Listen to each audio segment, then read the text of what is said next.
बिस्मिल्लाहिर्रहमानिर्रहीम। अस्सलाम वालेकुम। आप देख रहे हैं हमारा यूट्यूब चैनल। मैं हूं मलिक अब्दुर्रहमान। नाज़रीन, कल से पाकिस्तान के सोशल मीडिया पे एक ख़बर गर्दिश कर रही है और वो ख़बर ये है कि 5,000 रुपये वाला जो करेंसी नोट है उसको जो है वो बंद कर दिया गया है और 1 अक्टूबर से जो है वो 5,000 रुपये वाला जो करेंसी नोट है वो इस्तेमाल आप लोग नहीं कर सकेंगे। अब आज की इस वीडियो के अंदर इस हवाले से आपको हम हकीकत भी बताएंगे और 5,000 रुपये का करेंसी नोट जो है वो क्यों छापा गया था, इसका क्यों आगाज़ किया गया था और ये क्यों पाकिस्तान की मौशियत के लिए एक अच्छी चीज़ नहीं है, इस बारे में हम बात करेंगे। तो सबसे पहले मैं आपको बता दूं कि ये जो स्क्रीन के ऊपर आप एक नोटिफिकेशन देख रहे हैं, इसमें जो है ये बताया गया है कि 5,000 रुपये वाला जो करेंसी नोट है उसको बंद कर दिया गया है और लोगों को एक्सचेंज करने के लिए जो है वो तकरीबन 2 से 3 हफ़्ते का टाइम दे दिया गया है।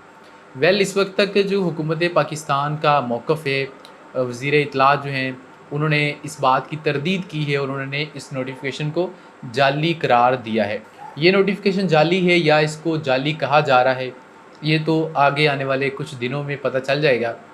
लेकिन जो है वो ये नोटिफिकेशन एक ऐसे वक्त में आया है कि जब जो है वो आर्मी चीफ़ ने ये तहैया किया है, हमें मीडिया दिखा रहा है कि हमने पाकिस्तान को इस क्राइसिस से निकालना है और वो लोग जिन्होंने बहुत सारा पैसा छुपा रखा है वो अपना पैसा बाहर निकालें। काला धन जो है उसको फाइंड आउट करने के लिए ये स्टेप जो है वो लिया जा सकता है। ये भी हो सकता है कि इन लोगों के प्लान्स में ये चीज़ शामिल हो, लेकिन जो है वो इसके ऊपर अभी तक जो है वो कोई ख़ातर ख़्वाह रिज़ल्ट ना आया हो, ना ही फ़ैसला हुआ हो, लेकिन ये ख़बर किसी ने लीक कर दी हो। लेकिन 5,000 के करेंसी नोट वाला जो मामला है इसको बंद करने वाला, ये कोई आज का नहीं है। हर कुछ महीनों के बाद, कुछ सालों के बाद ये ख़बर आती है कि 5,000 वाला नोट जो है वो बंद कर दिया जाएगा। लेकिन आज तक कम से कम जो है वो इस नोट को बंद नहीं किया जा सका। ये नोट क्यों छापा गया था और कब छापा गया था, अगर इसके हवाले से मैं आपको बताऊँ तो ये जो नोट है ये 2006 में इसको मुतारफ़ करवाया गया था, जिसके बाद जो है वो पाकिस्तान में अगले चंद बरसों में जो ज़ेर गर्दिश करेंसी है उसका एक बड़ा हिस्सा इस नोट के ऊपर मुश्तमिल हो गया। इस नोट को जो है वो छापने की एक बड़ी वजह ये थी कि पाकिस्तान की जो करेंसी थी वो डीवैल्यू हो रही थी।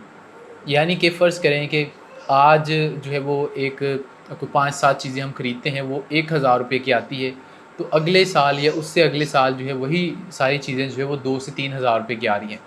चीज़ें वही हैं, लेकिन पहले आपको 1 नोट लेकर जाना पड़ता था, अब जो है वो आपको 3 से 4 नोट लेकर जाना पड़ता है। तो इस वजह से इन्होंने फ़ैसला किया कि एक बड़ा नोट हो जो कि जो है वो इस्तेमाल किया जा सके। आप सिर्फ पिछले साल का देख लें, जब इमरान खान साहब की हुकूमत ख़त्म हुई तो उस वक़्त जो है वो चीनी की कीमत जो है वो तकरीबन 80-85 रुपये थी, आज 180-85 रुपये है। तो इसी तरीके से बाकी अगर आप सामान को देखें तो इतने सारे करेंसी नोट लेकर जाने से बेहतर है कि एक करेंसी नोट हो। ये है इस नोट का फ़ायदा। और दुनिया के वो ममालिक जहाँ पर जो है वो करेंसी डिवैल्यू नहीं होती, उनकी मौशियत जो है वो बिल्कुल सही होती है, वो इतना बड़ा नोट कभी भी नहीं छापते। हमेशा उन ममालिक के अंदर बड़े नोट छापे जाते हैं जहाँ पर जो है वो मौशियत सँभल ना रही हो, रुपया उनका जो करेंसी उनकी होती है वो डिवैल्यू हो। जो करेंसी नोट होते हैं ये सिर्फ़ एक रसीद होती है जो हुकूमत वक़्त होती है उन्होंने लोगों को दी होती है कि आप ये रसीद लेकर जाएँगे तो आपको इस मुल्क की हदूद के अंदर कोई भी चीज़ आप ख़रीद सकते हैं। लेकिन जैसे ही मुल्क की मौशियत का बेड़ा गर्क होता है, करेंसी डीवैल्यू होना शुरू होती है, तो वो जो करेंसी नोट होते हैं वो कुछ नहीं रह जाते। यही वजह है कि स्क्रीन के ऊपर आप देखिए, ये ज़िम्बाब्वे का एक नोट है जो कि 100 ट्रिलियन डॉलर्स का है। यानी कि उनकी जो करेंसी थी वो इतनी ज़्यादा डीवैल्यू हुई कि उनको जो है वो 100 खरब डॉलर का जो है वो नोट छापना पड़ गया। और पाकिस्तान में पिछले साल जो है वो डॉलर की कीमत तकरीबन 180 रुपये थी, आज 300 रुपया है। और अगर इसी तरीके से बढ़ती रही और ये बेकाबू हो जाए तो 1 डॉलर फ़र्ज़ करें 5,000 का या 10,000 रुपये का हो जाता है। तो उससे आप अंदाज़ा लगाएँ कि पाकिस्तानी जो रुपया है उसकी कोई वैल्यू नहीं रह जाएगी। 100 रुपये का जो नोट है वो बिल्कुल भी इस्तेमाल के काबिल नहीं रह सकेगा। यानी कि अगर आपने जो है वो आज अब देखें कि कोई चीज़ 1 डॉलर की मिल रही है, यानी कि 300 रुपये की, तो अगर डॉलर जो है वो 10,000 रुपये का हो जाता है तो आपको 100-100 रुपये वाले कितने सारे नोट लेकर जाने पड़ेंगे अगर आपने वो चीज़ ख़रीदनी है। तो इस वजह से जो है वो इस तरीके के बड़े नोट छापे जाते हैं। लेकिन इनका नुकसान ये होता है कि पाकिस्तान में इस वक्त जितना भी काला धन है उसमें से ज़्यादा तर ऐसा है जो कि लोगों ने छुपाया हुआ है कैश की मद में।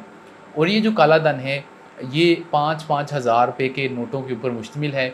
अब आपके ज़हन में ये बात आ सकती है, सवाल आ सकता है कि 5,000 का नोट ही क्यों? तो फिर से मैं आपको वही बात बताऊँगा जो कि पहले बता रहा हूँ कि फ़र्ज़ करें कि आपके पास 1 अरब रुपया है जो कि जो है वो चोरी का है, करप्शन का है, यानी कि ब्लैक मनी है, और उसको आपने कैश की सूरत में जो है वो कहीं पर रखना है, तो आपके लिए सबसे ज़्यादा मौज़ू क्या चीज़ होगी कि मालियत उतनी ही हो, लेकिन नोट जो हो वो थोड़े हों। अगर आप 10-10 रुपए वाले नोट ले लेंगे तो वो बहुत ज़्यादा हो जाएँगे। उसके बाद अगर आप 100 वाले ले लेंगे या 1000 वाले, तो सबसे बड़ा जो 5000 वाला नोट है, अगर आप उसको स्टोर करेंगे, तो मेरे ख़्याल में जो है वो 5000 वाली जो एक कॉपी होती है, अगर आप उसको देखें, तो वो 5 लाख रुपए की होती है। और उसी साइज़ की जो 10 रुपए वाली कॉपी होती है, वो सिर्फ़ 1000 रुपए की होती है। तो अब आपको ये सारा डिफ़रेंस जो है वो समझ आ रहा होगा। तो अगर जो है वो 5000 वाला नोट बंद किया जाता है, तो ये एक अच्छी चीज़ भी होगी मेरे ख़्याल में। लेकिन क्या हुकूमत के पास जो है वो इसका पूरा प्लान मौजूद है कि अगर इसको हमने बंद करना है तो फिर लोगों के जो नोट है वो कैसे एक्सचेंज होंगे? क्योंकि ब्लैक मनी तो एक साइड के ऊपर आम लोगों के पास भी 5000 वाले बहुत सारी जो नोट है वो मौजूद हैं। तो उन लोगों का क्या होगा? ये ना हो कि जो कुछ इंडिया में हुआ वही पाकिस्तान में हो के इंडिया के लोग जो है वो करेंसी नोट्स को चेंज करने के लिए बैंकों में ज़लील-ओ-ख्वार होते रहें।